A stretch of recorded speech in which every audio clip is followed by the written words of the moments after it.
สบายดีพี่น้องสวัสดีค่ะพี่น้องจ๋ามาพบกับซ่องสาวตุ๊กชาแนลอีกคือเก่าเด้อมามื้อนี้ก็คือเก่าคือเดิมพี่น้องจ๋ามาอยู่ไห่อยู่หน้าคือเก่าพี่น้องมาไถหูดเด้อพี่น้องมื้อนี้พากันออกมาไถหูดเนาะพี่น้องเนาะและมื้อนี้ก็คือไถนาของสาวตุ๊กก่อนไถนาของสาวตุ๊กแล้วเรียบร้อยแล้วก็มื้ออื่นก็คือจะไปไถนาของเอื่อยของสาวตุ๊กเนาะพี่น้องเนาะพากันออกมา6 คนพี่น้องส่วนเอมี่แพตตี้กะเพิ่นก็ไปโรงเรียนแล้วเนาะพี่น้องเนาะไก่จะเข้าสู่หน้าไห้หน้าแล้วแล้วก็พากันเตรียมความพร้อมพี่น้องเตรียมไห้เตรียมคันแล้วเรียบร้อยแล้วก็พากันมาไถนาเด้พี่น้องวันนี้ไถนาไถหูดเนาะพี่น้องเนาะพอไถนาของสตูกแล้วแล้วก็ไปไถนาของเอื้อยไถนาของเอื้อยแล้วแล้วก็จะพากันแบบว่ามาคาดเตรียมหยอดเนาะพี่น้องเนาะและตอนนี้ก็จะเพิ่น2เคยกะกำลังพากันแบบว่าพากันเริ่มไถแล้วเนาะพี่น้องเนาะเดี๋ยวเฮาไปเบิ่งกันพี่น้องว่าไถฮอดไซแล้วเนาะพี่น้องเนาะป้าพี่น้องเดี๋ยวเฮาไปเบิ่งไปนำกันเด้อมาพี่น้องไถแรกไถนาสตูกก่อนเนาะพี่น้องไถนาสตูกแล้วจังไปไถนาของซาร่าชาแนลพี่น้องเนาะตอนนี้รู้สึกว่าไถก็เริ่มมีปัญหาเห็นบ่โดนบอกว่าจักมันเป็นอีหยังนี่แหละไถบ่ค่อยอยากได้จะเกิดปัญหาตัวเกิดปัญหามันก็บ่แล้วล่ะว่า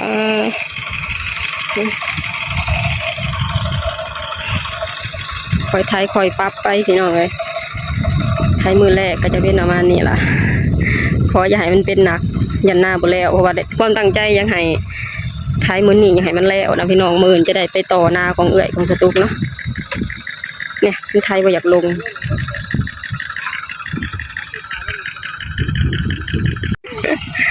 มาพี่น้องพากันแก้ไขลองเบิ่งว่าจะได้หรือบ่ได้สำนีก็โอเคแล้ว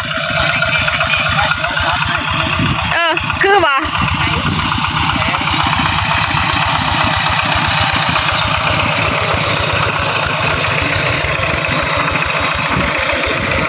ทิ้งออกมาเดี๋ยวบอกลูกยันหลับแล้วไข่เลยกันลงอีกเห็ดไปนำปรับไปนำลงหน่อยก็ได้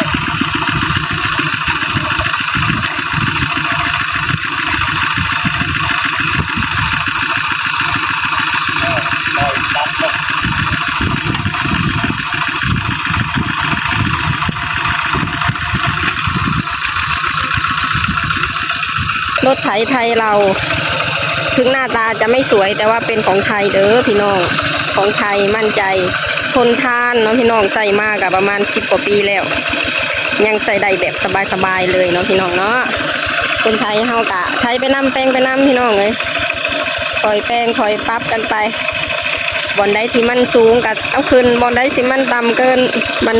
ไอ้นาไปก็เอาลงเนาะพี่น้องบอนได้ที่แบบว่าหมากไฟมันบ่ลงนี่อันนี้สิได้ปรับใหม่แล้วเนี่ยมันบ่ลงแล้วนี่ยังปรับบ่ได้ยังปรับบ่คงที่อยู่พี่น้องเลยไทยไปนำปรับไปนำ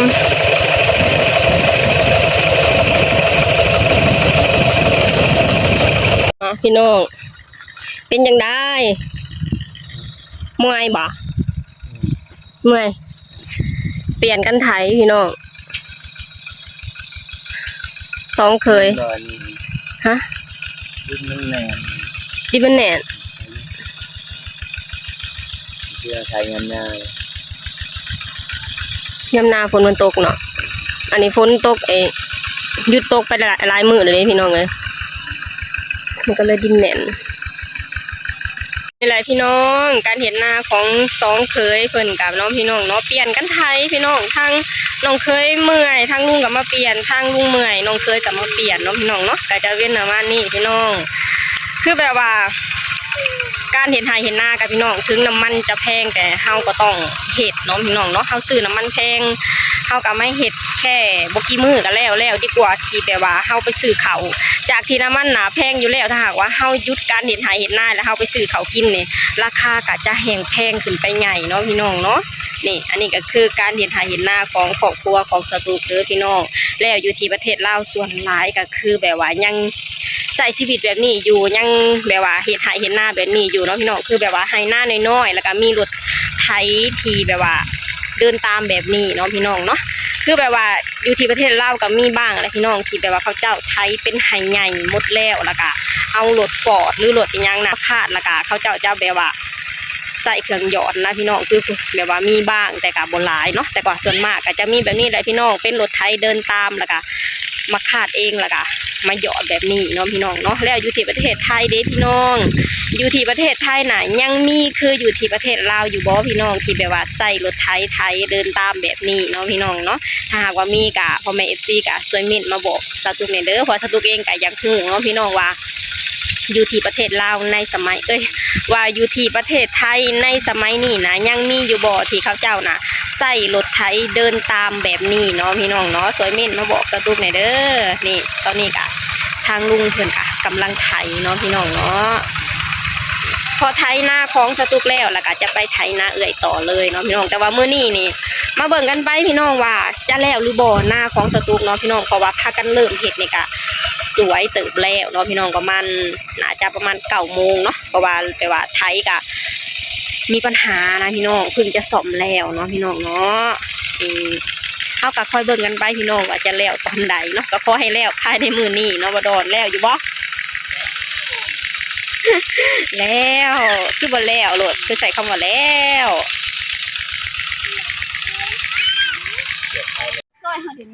มา พี่พอบอกดีเวลี่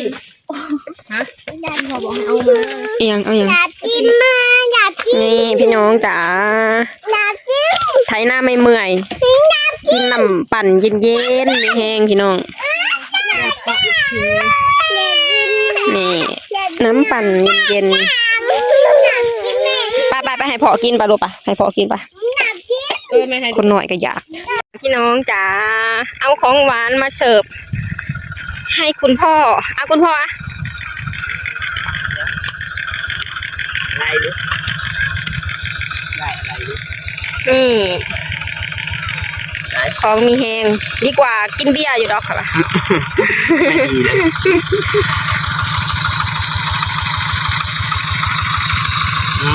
ทยอยวะ มันดูดบุกเบิน เดินมาขึ้นมีแห้งบ่ ตามมาตามแน่ตาม อ่ะตามติงเบิ่งพี่น้องไทยได้ร้ายละแถวนี้มันเป็นดินดาบบ่แถวอันนี้คือไทยบ่ได้อันนี้มันเป็นหยังมันแข็งบ่ ไก่พวกเราอย่างงมที่ลูก ไทยบ่เข้าว่าซั่นพี่น้องสร้างมัน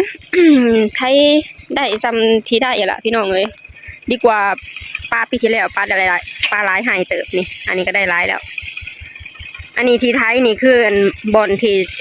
ให้ที่สตุกป้าให้เขาเจ้าเห็ดปีที่แล้วเด้อพี่น้องนี่หลายไห้เติบประมาณ10 ไห้นี่มั้งนี่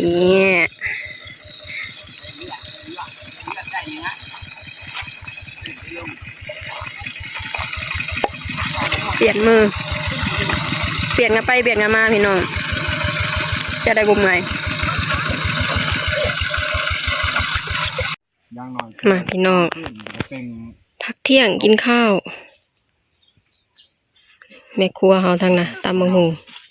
วันนี้ให้ลุ่มสุดนั่นแล้ว สองเคยเฮาเมื่อย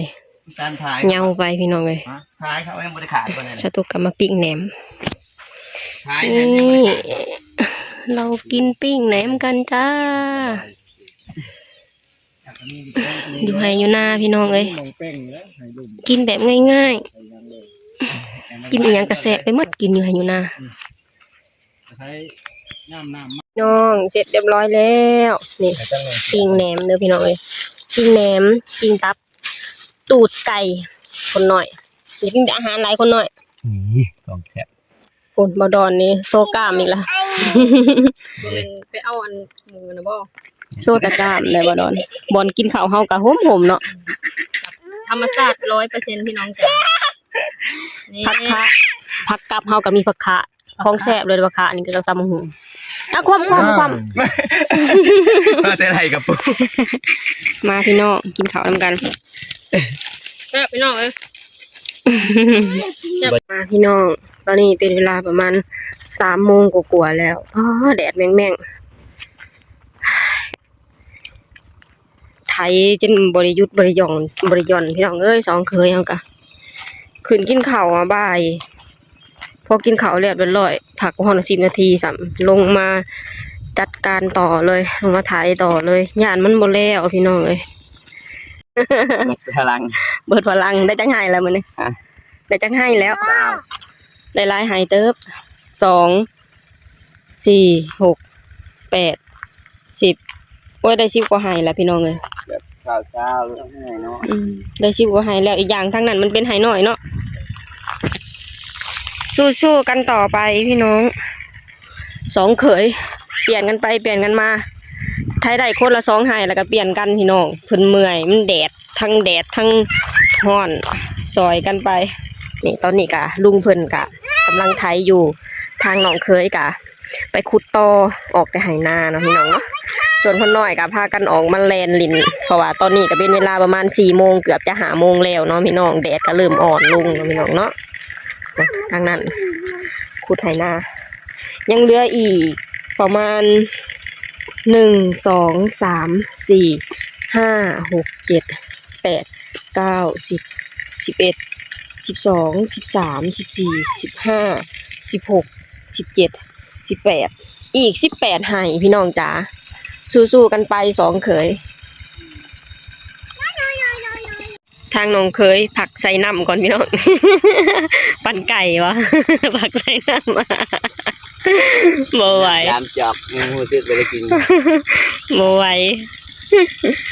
มันเหนื่อยแห้งบ่ไถนานี่กับขับรถปูนเนี่ยได้เหนื่อยกัน ไถนา ไถนาแต่เราก็ต้องสู้เพื่อการมีอยู่มีกินของครอบครัวใช่ไหม นาเลือกงานเต็กยาพยักยาเจ้าพยักเจ้าพี่น้อง ลูกก็กำลังดื้อเด้จ้ะ ไงพระจิตใจก็ ลูกก็ตามก้นพอดีขนาดพี่น้องนี่ทางลุงกับไทยจากนั้นกับน้องเคยก็ไปเปลี่ยนกันพี่น้องพัดกันเปลี่ยนกันจะได้แบบว่าบ่เมื่อยแห้งอะนะนี่แล้วพี่น้องไปเปลี่ยนกันแล้ว ไปเปลี่ยนกันแล้วคนละ2 ไห้3 ไห้กับเบิดแห้งแล้วพี่น้องเมื่อยมันแดดทั้งร้อน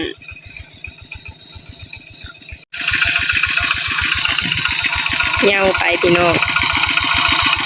ก็จะกลับไปละพี่น้องจ้าถ้าอีกประมาณ2 ไห้ก็กลับแล้วสรุปแล้วก็คือบ่แล้ว คนไทยเฮาก็เหย้ารถไทยเฮาก็สู้พี่น้องเอ้ยรถไทยเฮาก็สู้ว่าซั่นตั้งแต่เช้าๆพุ่น